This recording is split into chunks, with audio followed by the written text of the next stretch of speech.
নমস্কার বন্ধুরা, সৃজাস গার্ডেনে আপনাদের সকলকে স্বাগত।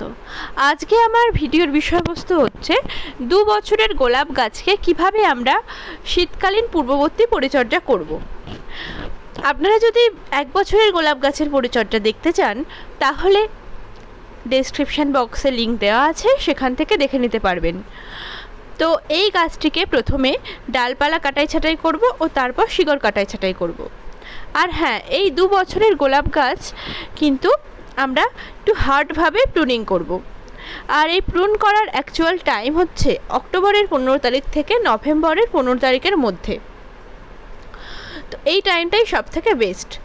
এখানে আরেকটা কথা বলবো যে কাটাই ছাঁটাই করার 1 সপ্তাহ আগে যে কোনো ধরনের পিসিআর স্প্রে করে নিতে হবে। আমি এখানে মিরাকোলান ইউজ করেছি। তো তার 3 দিন পর যে কোনো ধরনের ফাঙ্গিসাইড স্প্রে করে নিতে হবে। এইটা করা কিন্তু খুবই জরুরি। তো এবারে আমি কাটারের সাহায্যে গাছের ডালগুলোকে এক এক করে কেটে নেব। খুব হার্ডভাবে করতে হবে কাজটা, খুব ডিপ প্রুন হবে আর কি।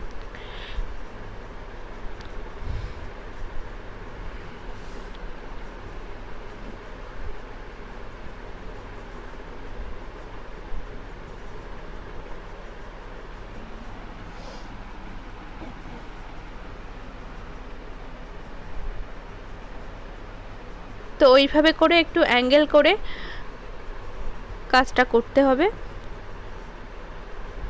ডালগুলোকে একটু অ্যাঙ্গেল করে কাটতে হবে।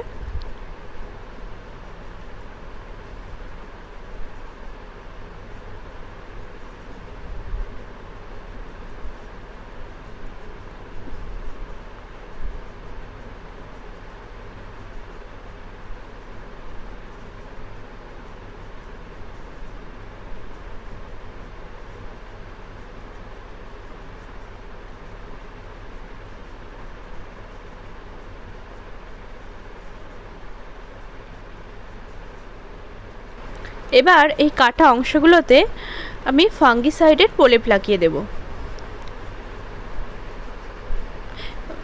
কারণ এই কাটা অংশগুলোতে যাতে ফাঙ্গাসের আক্রমণ না হয়।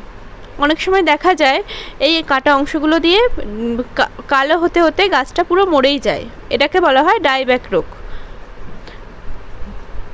তো যাই হোক, 2 বছরের গোলাপ গাছ দেখুন, এখানে আমি টপ থেকে বার করে নিলাম। যেহেতু 2 ইয়ার্সের পুরনো গোলাপ গাছের শিকড় রুট বাউন্ড হয়ে যায় খুব তাড়াতাড়ি, তাই গাছ ঠিকমতো খাবার সংগ্রহ করতে পারে না। তাই গাছটিতে পুনরায় ভালো ফুল নিতে গেলে শীতকালের পূর্বে গাছটিকে শিকড় ও ডালপালা কাটাই ছাঁটাই করাটা খুবই জরুরি। তো আপনারা দেখছেন আমি কিভাবে গাছটির থেকে মাটিগুলোকে সরিয়ে নিচ্ছি। এইভাবে করে টবের উপরের দিকের মানে গাছের গোড়ার দিকের মাটিতে আঘাত না করে নিচের দিকের মাটি এইভাবে করে সরিয়ে নিতে হবে।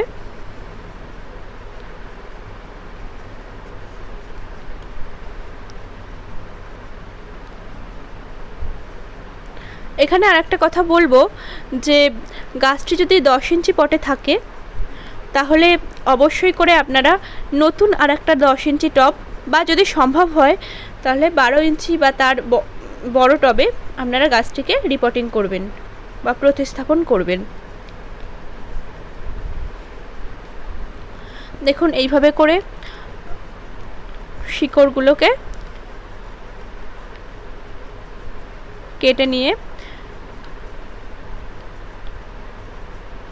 আর সবসময় একটা জিনিস খেয়াল রাখতে হবে যাতে গাছের যে গ্রাফটেড অংশটা আছে সেটা যেন সবসময় মাটির উপরে থাকে।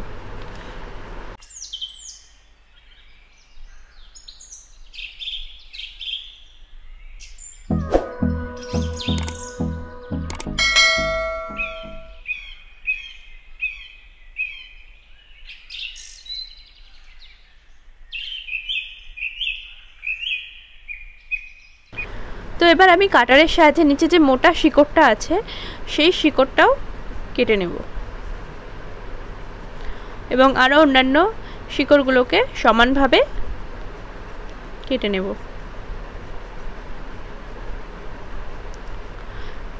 তাহলে এইভাবে করে গাছটির শিকড়কে কাটাই ছাঁটাই করব। এবং এবার যে নতুন টবে আমরা গাছটি বসাবো, আমি এখানে একটা নতুন 10 ইঞ্চির টব নিয়েছি।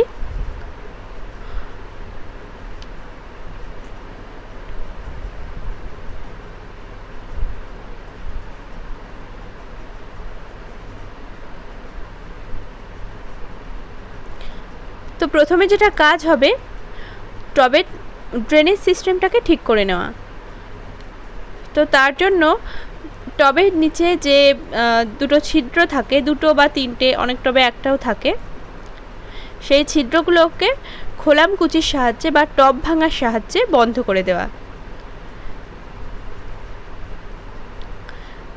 আমি এই ছিদ্র দুটোকে টব ভাঙা দিয়ে ঢেকে দিলাম। এবং এই টব ভাঙাগুলো যাতে ছিদ্রগুলোর মুখ থেকে সরে না যায়, তার জন্য অল্প কিছুটা বালি এর উপরে দিয়ে দিলাম।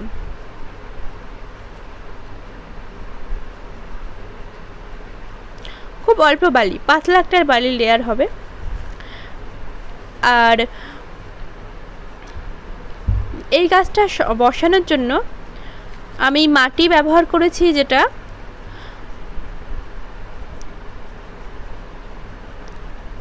মাটি নিয়েছি আমি সমপরিমাণ গার্ডেন সয়েল এবং সমপরিমাণ ভার্মি কম্পোস্ট। আপনারা চাইলে ভার্মি কম্পোস্টের জায়গায় গোবর সারও নিতে পারেন। ও তার সঙ্গে অল্প কিছু পরিমাণ কোকোপিট নিয়েছি। এইগুলো একসঙ্গে মিক্সড করে তার সঙ্গে নিয়েছি 1 চামচ সালফেট অফ পটাশ। আপনারা চাইলে এমওপিও ব্যবহার করতে পারেন। 2 চামচ হাড় গুঁড়ো, 2 চামচ শিংকুচি, 1/2 চামচ ম্যাগনেসিয়াম সালফেট, 15টি ডিএপি দানা ও 1/2 মুঠো সর্ষের খোল ও 1/2 মুঠো বাদাম খোল, 1/2 মুঠো নিম খোল ও 1 চামচ ফাঙ্গিসাইড পাউডার। এগুলো সবই মাটির সঙ্গে একসঙ্গে মিক্সড করে আমি মাটি প্রস্তুত করে নিয়েছি। তো বন্ধুরা, এইভাবে করে টবে মাটি ভরে গাছটিকে রিপোর্টিং করতে হবে। তো রিপোর্টিং করতে করতে আমি একটা কথা বলে রাখি, এই রিপোর্টিং করার পর গাছটিতে টব ভর্তি করে জল দিয়ে দিতে হবে। আর এই অবস্থায় গাছটিকে বেশ কিছুদিন সেমি শেডে রাখতে হবে। মোটামুটি 15 দিন পর থেকে গাছটিতে যখন নতুন শাখা বের হবে, তখন গাছটিতে আমরা বিশেষ খেয়াল রাখব। এই অবস্থায় প্রচুর পরিমাণে পোকামাকড়ের উপদ্রব দেখা যায়। তো তার জন্য প্রতি 10 দিন পর পর ডাইমেথয়েড 30% এই কম্পোজিশনের যে কোনো পেস্টিসাইড 1 লিটার জলে 30 ফোঁটা নিয়ে আমরা স্প্রে করব। ও 3 দিন পর ফাঙ্গিসাইড স্প্রে করব। আর যেহেতু রিপোর্টিংয়ের সময় প্রচুর পরিমাণে মাটির সঙ্গে আমরা খাবার দিয়েছি, তাই 1 মাস গাছটির আর কোনো খাবার লাগবে না। তবে 1 মাস পর থেকে 15 দিন পর পর সর্ষের খোল ভেজানো যে জলটা 1 সপ্তাহ পচিয়ে আমরা গাছে ইউজ করব। আচ্ছা, এই প্রসঙ্গে আমি আরেকটা জিনিস বলে রাখি। মাটির সঙ্গে আমি যে যে সার ইউজ করেছি সেই সারগুলো আরেকবার বলে রাখছি। 1 চামচ এসওপি, 2 চামচ হাড় গুঁড়ো, 2 চামচ শিংকুচি, 1/2 চামচ ম্যাগনেসিয়াম সালফেট, 15টি ডিএপি দানা ও 1/2 মুঠো সর্ষে খোল ও 1/2 মুঠো বাদাম খোল, 1/2 মুঠো নিম খোল, 1/2 চামচ ফাঙ্গিসাইড পাউডার। এতক্ষণ ধরে আমি যে সারগুলোর নাম বললাম, এগুলো প্রত্যেকটি কিন্তু মাটির সঙ্গে ভালো করে মিশিয়ে ব্যবহার করতে হবে। তো যাই হোক বন্ধুরা, এইভাবে করেই 2 বছরের গোলাপ গাছের কাটাই ছাঁটাই এবং ডাল কাটাই ছাঁটাই ও শিকড় কাটাই ছাঁটাই করতে হয়। এবং মাটি সাথে এই ধরনের সারগুলো মিক্সড করে তারপর রিপোর্টিং করতে হয়। তো আপনারা দেখলেন আমি কিভাবে এটা করলাম। এতক্ষণ ধরে ভিডিওটি দেখার জন্য আপনাদের অসংখ্য ধন্যবাদ। ভালো থাকবেন, পাশে থাকবেন। আর যদি ভিডিওটি ভালো লাগে অবশ্যই লাইক করবেন।